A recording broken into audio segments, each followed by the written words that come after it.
Today in this session, mainly I will discuss two important big chapters: metabolism of carbohydrates, metabolism of lipids, and important vitamins, especially vitamin D. So under the first metabolism, that is metabolism of carbohydrates, we'll see digestion and absorption very rapidly, then glycogen metabolism with regulation. Under this, we will cover two important cycles, glycogenesis and glycogenolysis, because here regulation is important. Then we will see glycolysis, then Krebs cycle, HMP pathway. Under HMP pathway, only significance is important. Then gluconeogenesis, then Cori cycle. Rapidly we will see Rappaport-Lubring cycle. Then we will cover regulation of blood sugar level, and also we will cover rapidly glycosuria. Under lipid metabolism, we shall cover digestion and absorption of lipids. Very, very important question from examination point of view, beta oxidation of fatty acid. Then ketone body metabolism, again a very, very important topic. Then cholesterol metabolism. Here we will see synthesis of cholesterol, in brief, degradation of cholesterol. So regarding digestion and absorption of carbohydrates, so dietary sources mainly includes polysaccharides, disaccharide and monosaccharide. Under polysaccharides, mainly we are taking starch, glycogen and cellulose. Under disaccharides, we are taking sucrose and lactose. Also, we are taking some free glucose and fructose present in fruits. In the mouth, the enzyme is salivary amylase, which can break only alpha-1,4 glycosidic bond, and starch is converted to dextrine, then maltose and isomaltose.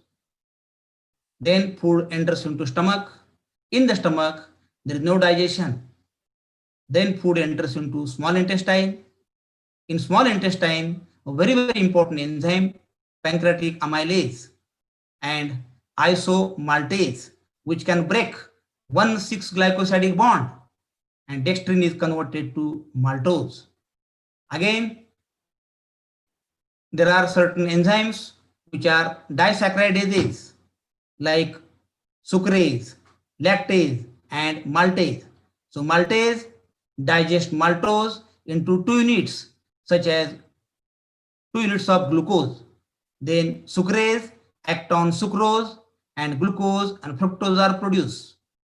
Then enzyme lactase can act on lactose, and glucose and galactose are produced. That means carbohydrates are ultimately converted to monosaccharides. These monosaccharides are glucose, fructose and galactose. Cellulose is not digested in the human body due to lack of enzyme cellulase. That enzyme is present only in the herbivorous animal. Still, it plays a very important role in human nutrition. So monosaccharides such as glucose, fructose and galactose are produced after digestion. Then absorption, mainly glucose and galactose, they are absorbed with the help of active transport mechanism, which requires energy, and it depends upon sodium. Then fructose is absorbed by diffusion. It is not simple diffusion. It is called as which diffusion? Facilitated. And pentose sugars are absorbed by simple diffusion. So these monosaccharides are ultimately enters into portal vein, which goes to liver. So now in the liver, there is the entry of glucose, galactose and fructose.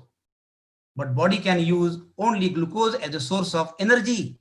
So in the liver, galactose is again converted to glucose, and fructose is again converted to glucose. So now liver contains only glucose.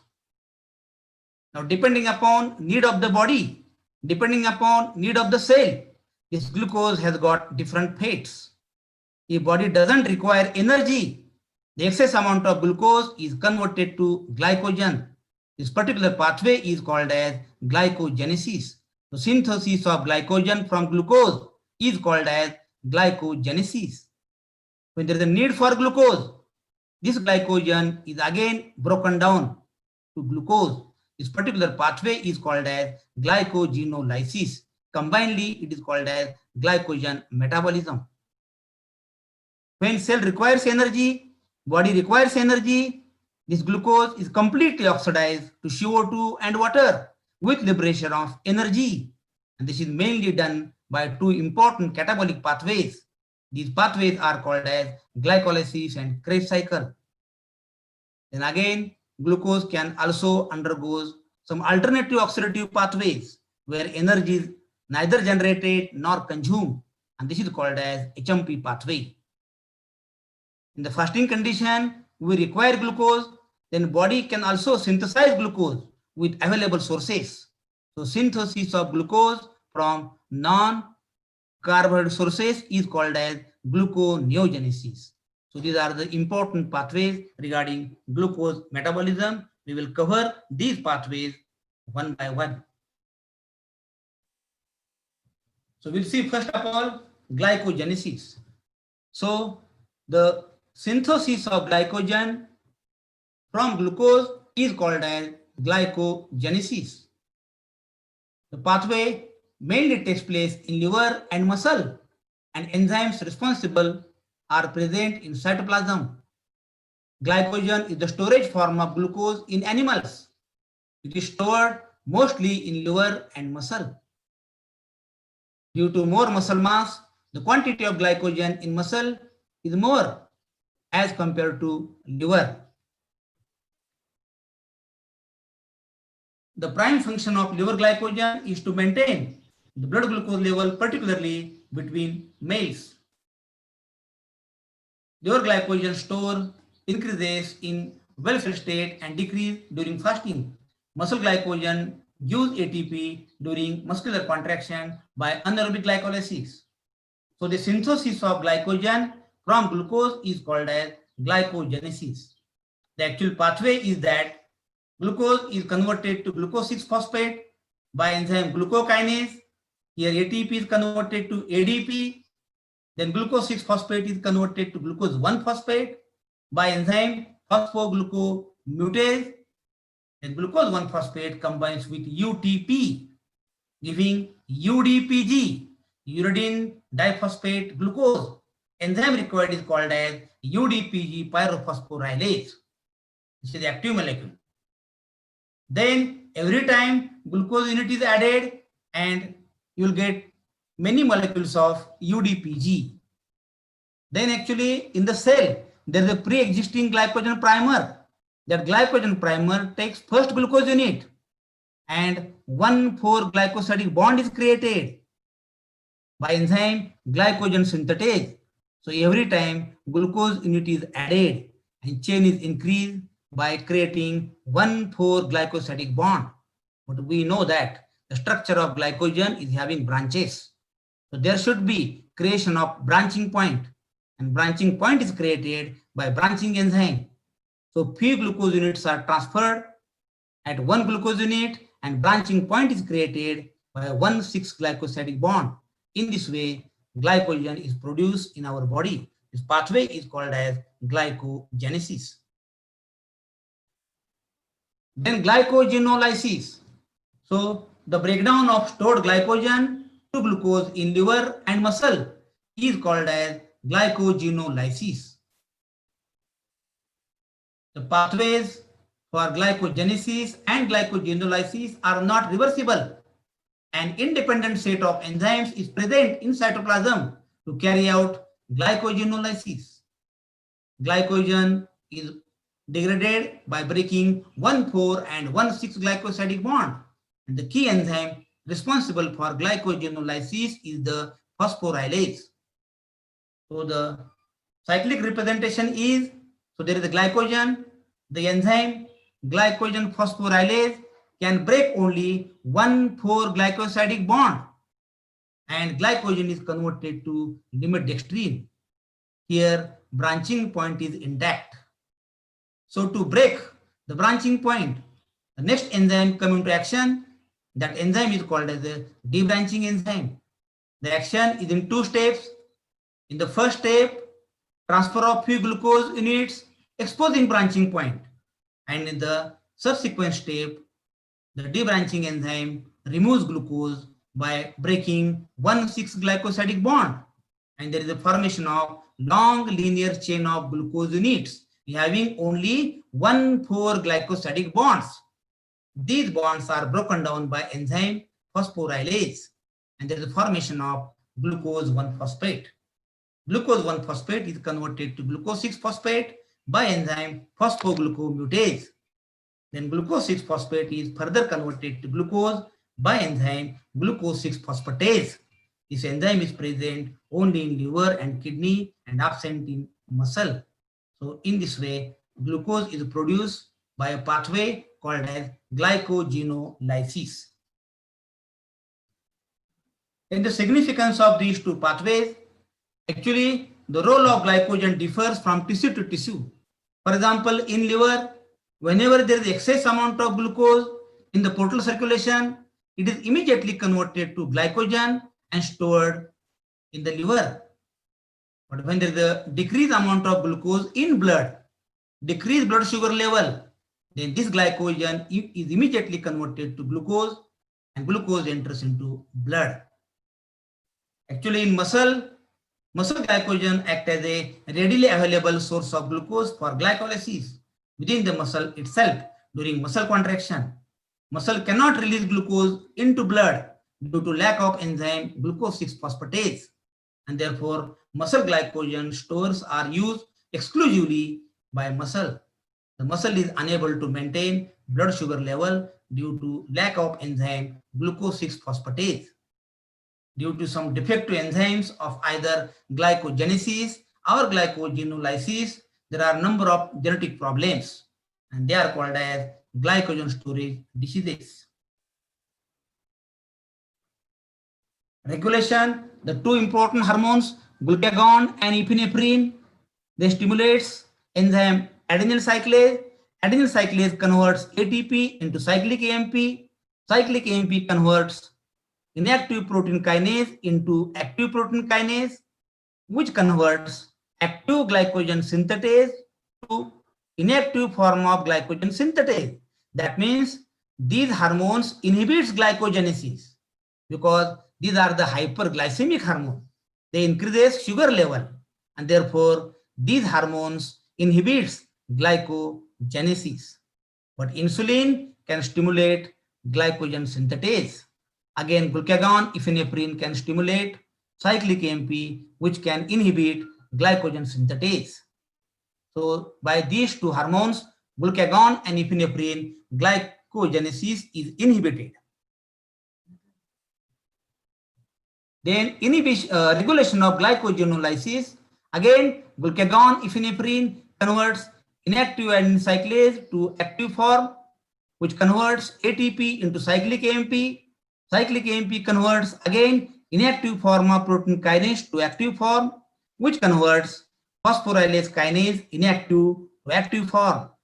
And this active form further converts glycogen phosphorylase from inactive to active form. And there is a stimulation of glycogenolysis. That means these hormones are responsible to actually breakdown of glycogenolysis and forming glucose. So they are hyperglycemic.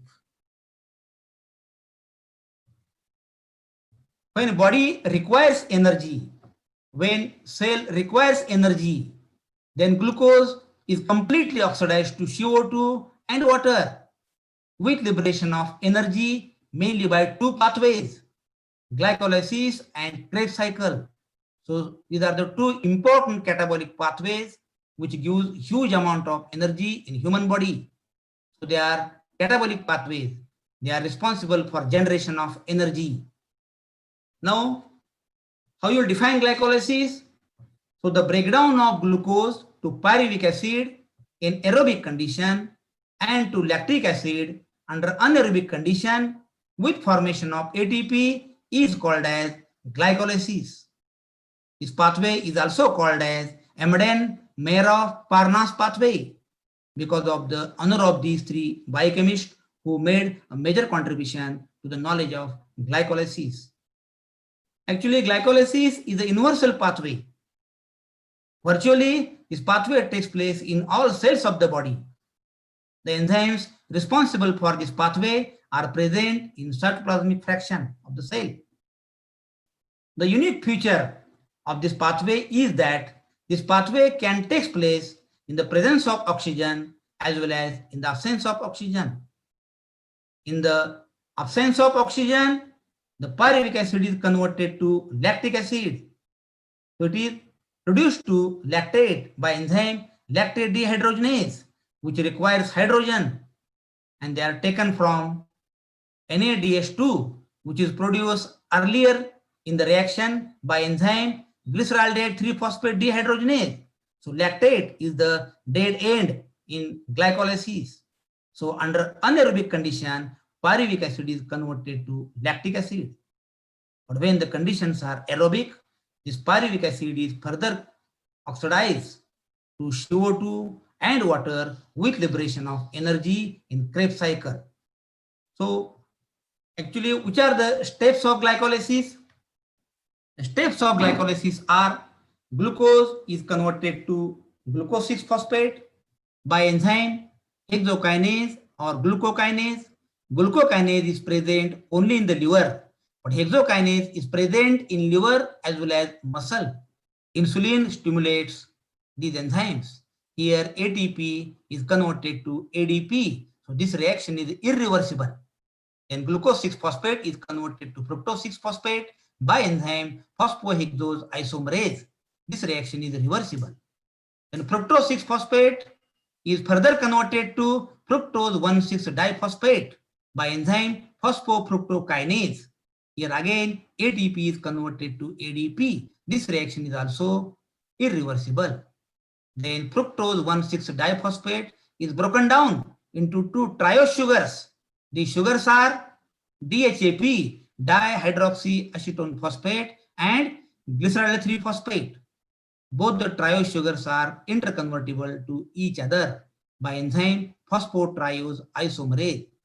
That means glucose is converted to two triose sugars. These are glyceraldehyde 3-phosphate.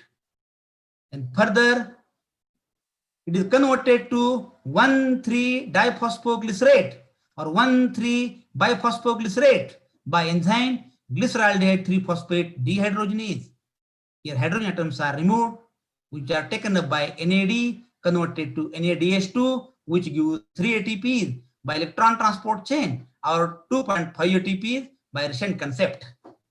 1,3-BPG is converted to 3-phosphoglycerate by enzyme phosphoglycerate kinase. Here 1 molecule of ATP is produced, and this is called as substrate level phosphorylation. 3-phosphoglyceric acid is converted to 2-phosphoglyceric acid by enzyme phosphoglycerate mutase, which is then further converted to phosphoenol pyruvic acid by enzyme enolase. And then phosphoenol pyruvate is converted to pyruvic acid by enzyme pyruvate kinase. Here also 1 ATP is produced. This is called as substrate level phosphorylation. So if the conditions are aerobic, glucose is converted to pyruvic acid. But if the conditions are anaerobic, this pyruvic acid is converted to lactic acid by enzyme lactate dehydrogenase. So you can use one mnemonic to remember the steps of glycolysis. And the mnemonic is: the great grandmother throws fresh fruit dish and go by picking pumpkins to prepare pies. So these are the intermediates of glycolysis. You can remember name of various enzymes again by using one mnemonic. He put the phone and tried to get the plastic plate to eat pies. So here, very important thing is that 3 steps are irreversible: glucose to glucose 6-phosphate, fructose 6-phosphate to fructose 1,6-diphosphate, and phosphoenol pyruvic acid to pyruvic acid. Then the energetics of glycolysis. So actually 9 ATPs are produced in glycolysis. So 1 NADH2 gives 2.5 So 2.5 into 2.5 and 4 ATPs are produced at substrate level from 2 thiosugars. So 9 ATPs are produced under aerobic condition. But actually we have consumed 2 ATPs during glucose to glucose 6 phosphate and fructose to fructose 1,6 diphosphate. So 7 ATPs are produced under aerobic condition by new concept, or 8 ATPs are produced as per old concept. Then under anaerobic condition, only 2 ATPs are produced because NADH2, which is produced in glycolysis, that is not going into electron transport chain, but this is utilized for the formation of lactic acid. In the significance of glycolysis, it is the principal route of glucose metabolism for the production of ATP molecules. So the other sugars other than glucose, fructose and galactose can also enter into glycolytic pathway. So this is a major source of energy in cells having either no or few mitochondria, such as RBCs, leukocytes, adrenal medulla, islands, cornea, and testes. An important biochemical significance is that this pathway can take place even in the absence of oxygen, and this plays a very important role in the muscles. During strenuous exercise, when there is a less amount of oxygen, this pathway can supply energy by anaerobic glycolysis, and therefore muscles are well adapted to survive anoxic episode. But this is not the true in case of cardiac muscles. Cardiac muscles are not able to work under anaerobic condition. Then again, some intermediates of glycolysis plays a very important role in synthetic reaction. Pyruvic acid is converted to alanine. It is also converted to acetyl, which can give fat or cholesterol. The DHAP can be converted to fat. Again, in the glycolysis, there is the formation of 2,3-BPG, which plays a very important role actually for transportation of hemoglobin. It actually decreases affinity of hemoglobin to oxygen, and cell gets oxygen very easily. Deficiency of enzyme aldolase, pyruvate kinase, hexokinase in RBCs leads into hemolytic anemia. The deficiency of enzyme phosphofructokinase shows frequent muscle fatigue. In cancer cell, actually, there is more rate of glycolysis, giving more pyruvic acid, giving more lactic acid, and the local environment becomes acidic, and this may be congenital in cancer therapy. The reversible steps of glycolysis with some alternative arrangement take part in the pathway called as gluconeogenesis. Then, as already I have mentioned, so glucose is converted to pyruvic acid in glycolysis. Then if the conditions are aerobic, then this pyruvic acid is converted to acetyl-CoA. This pyruvic acid from cytoplasm enters into mitochondria. In mitochondria, this pyruvic acid is converted to acetyl-CoA by enzyme pyruvate dehydrogenase. Here, 5 coenzymes are required: NAD, FAD, coenzyme A, lipoic acid, and TPP. With the help of enzyme PDX, pyruvic acid is converted to acetyl-CoA, and from acetyl-CoA, actually Krebs cycle starts. So, in Krebs cycle, acetyl-CoA is completely oxidized to CO2 and water with a series of biochemical reactions, and it is called as a Krebs cycle. So acetyl-CoA is completely oxidized to CO2 and water with liberation of energy through a series of biochemical reactions called as Krebs cycle or TCA cycle or citric acid cycle. This cycle so named because the cycle was first of all discovered by English biochemist Sir Hans Krebs in 1937, for which he was awarded a Nobel Prize in 1953. The cycle is also called as citric acid cycle because it was the first compound to participate. So the steps of Krebs cycle are: the acetyl-CoA combines with oxaloacetic acid, giving citrate by enzyme citrate synthetase. Then citrate is converted to isocitrate via cis-aconitic acid by enzyme aconitase. Then isocitrate is converted to oxalosuccinic acid by enzyme isocitrate dehydrogenase. Again here, there is a removal of hydrogen, oxidation. which are taken by NAD converted to NADH2, which gives 3 ATP by ETC.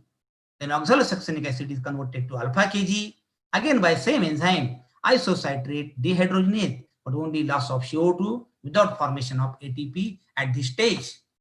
Then alpha Kg is converted to succinyl-CoA by enzyme alpha Kg dehydrogenase, again loss of hydrogen taken by NAD converted to NADH2, which gives 3 ATP.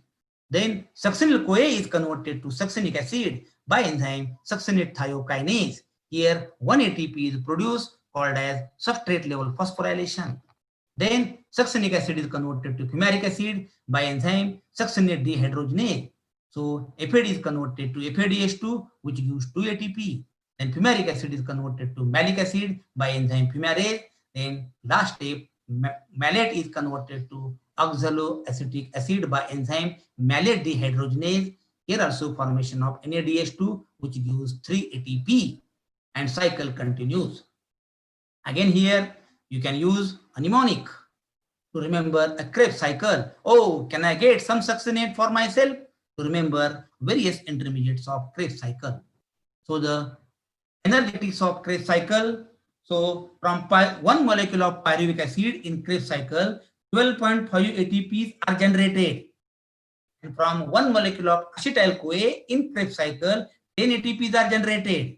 So glucose gives 2 molecules of pyruvic acid. Therefore, 25 ATPs are produced. Again, 7 ATPs in glycolysis. So 32 ATPs are produced when 1 molecule of glucose is completely oxidized by glycolysis and Krebs cycle. And 38 molecules of ATPs are produced if you consider the old concept. Significance of TCA cycle.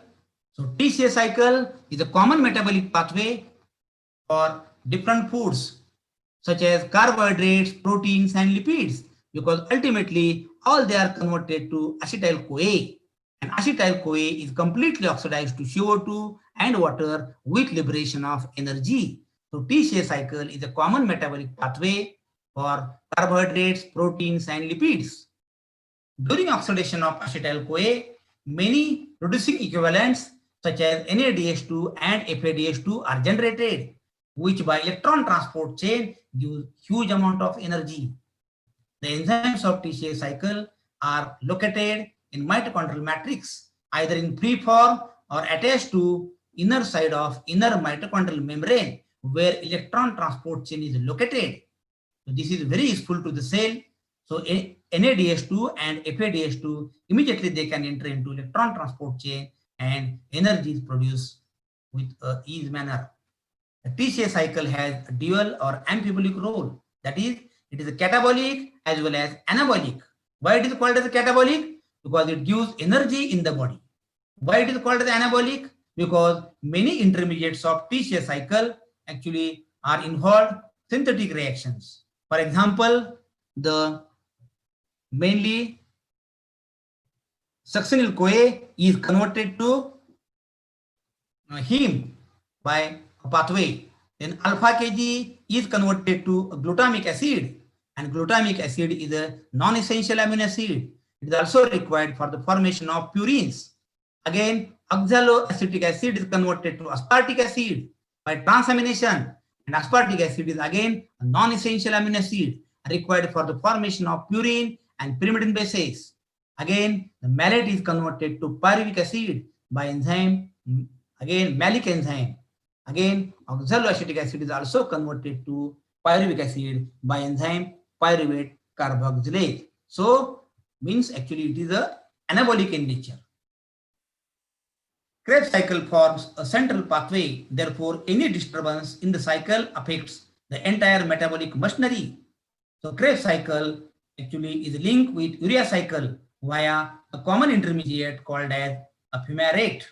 Unlike other pathways, very few genetic abnormalities of TCA cycle are known. Probably this may be the gift by nature because of its vital importance for survival of life. Then in some people, deficiency of fumarase has been reported, and here symptoms are the problems of brain and encephalopathy. Then HMP pathway, from examination point of view, significance of HMP pathway is very important. HMP pathway is also called as pentose phosphate pathway. It is an alternative oxidative pathway of glucose. Here actually neither energy is generated nor energy is produced. So here pathway starts with glucose 6-phosphate, pathway ends with glucose 6-phosphate. So in this pathway, hexoses are converted to pentose sugars by oxidative decarboxylation, loss of hydrogen and loss of CO2 in the first phase. In the second phase, the pentose sugars are reconverted to hexose sugars by special enzymes transaldolase and transketolase. So this is the overall idea of HMP pathway. The significance of HMP pathway is that this pathway mainly produces pentose sugars, which are required for the formation of nucleic acids or nucleotides. This pathway provides a route for the interconversion of pentoses and hexoses. CO2 is produced in this pathway, which is not produced in glycolysis, and the CO2 is useful for synthesis of fatty acids and purine. And very important significance is that this pathway produces NADPH2, which plays very important role for synthesis of fatty acids, cholesterol, neurotransmitter, and hormones, steroids. Especially NADPH2 plays a very important role in RBCs. Actually, in RBCs, it is required for the conversion of oxidized form to glutathione form of, or it is required for the conversion of oxidized glutathione to reduced glutathione by enzyme glutathione reductase, because it plays a very important role. It removes H2O2 from RBC. If there is accumulation of H2O2 in RBCs, hemoglobin will be oxidized to methemoglobin and RBCs will be ruptured. And this is called as hemolytic anemia. In some people, due to genetic defect of enzyme G6PD, it is commonly seen. So, or in some people, due to lack of enzyme G6PD, you will develop hemolytic anemia. These persons are very prone to hemolysis of RBCs. As many as 100 million people in the world may have this disease. In India, it is more in Punjabis, Sindhis, and Parsi community. NADPH2 is also required for the metabolism of xenobiotics, mainly by enzyme cytochrome P450, mainly for detoxification of drugs. NADPH2 is also required for heme breakdown and also sorbitol pathway. NADPH2 is also required in phagocytosis, that is engulfment of foreign particles, including microorganisms, done by WBC. Again, any disturbance in HMP pathway in lens of the eye always results into cataract. Again, this is mainly because here reduced glutathione plays a very important role to maintain the structure of lens protein. That protein is called as a crystalline. So G6PD deficient patients are always resistant to malaria because this parasite is not able to complete its life cycle in RBCs. And next, a very important pathway, LAQ, that is gluconeogenesis. Commonly you are getting question, describe gluconeogenesis with its significance. Actually, body can use glucose as a source of energy, but in the fasting condition, in the starvation, the liver or muscle glycogen can be useful as a source of energy, but this lasts only for 10 to 12 hours. Even for further starvation or in the fasting condition, body can synthesize glucose with the available sources. And this pathway is called as gluconeogenesis. So the synthesis of glucose from non-carbohydrate sources is called as gluconeogenesis. This pathway is also called as neoglucogenesis. And the glucogenic substances are mainly lactate, pyruvate, glucogenic amino acid, glycerol, and propionic acid. So here, lactic acid is converted to pyruvic acid, but the pyruvic acid cannot be converted to phosphoenol pyruvic acid. So actually, it enters into mitochondria by enzyme. Then it is converted to oxaloacetic acid by pyruvate carboxylase. But oxaloacetic acid is impermeable to mitochondrial membrane. It is converted to malate. Then malate can come out of the mitochondria. Then this malate is converted to again oxaloacetic acid, which can be converted to phosphoenol pyruvic acid by enzyme phosphoenol pyruvate carboxykinase. Then further steps are reversible. It can give 2-phosphoglycerate, 3-phosphoglycerate, 1,3-DPG, then glycerol 3-phosphate. Then it is converted to fructose 1,6-diphosphate. Again, there is a problem because this reaction is irreversible.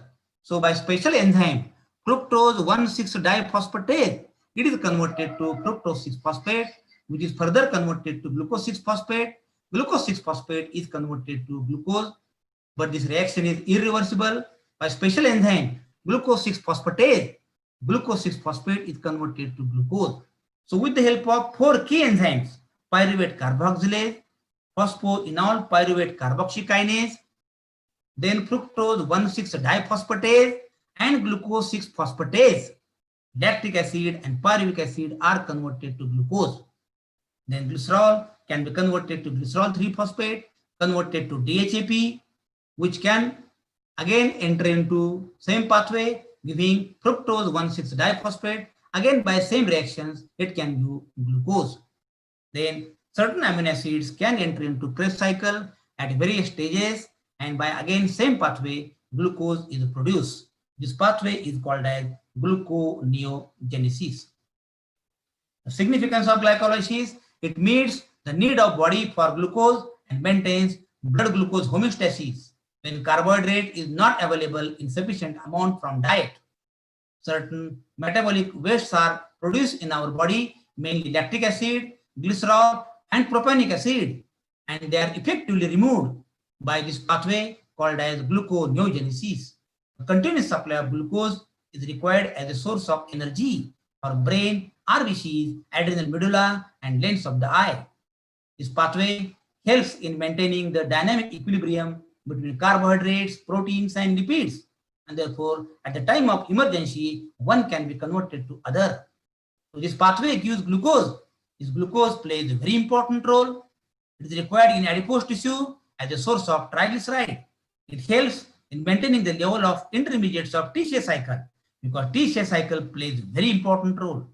So any hindrance of TCA cycle will lead into many complications. Glucose is always required at basal rate as a source of energy, even under conditions when fat supply meet the energy requirements of the body. Glucose is required for the synthesis of lactose, milk sugar, and the mammary gland. Glucose is the only source of energy in skeletal muscles under anaerobic condition. Especially, this pathway plays a very important role again in the brain. Then the Cori cycle